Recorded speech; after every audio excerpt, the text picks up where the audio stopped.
Salamu alaikum. Adáwọ̀pẹ́ fún Ọlọ́run Ọba.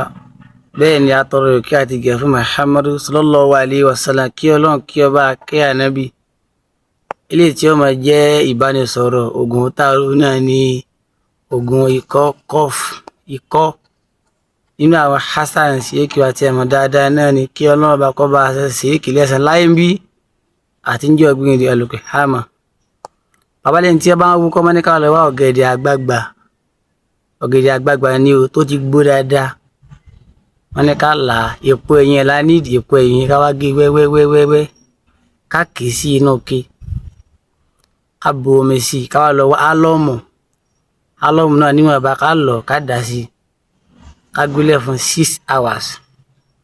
After 6 hours ẹni tí ó ń wú ikọ́ kó mu 1 spoon láàárọ̀, 1 spoon náà ní ọ̀sán, 1 spoon náà ní alẹ́. Kò jù báà náà lọ. Tested okay ni. Assalamu alaikum.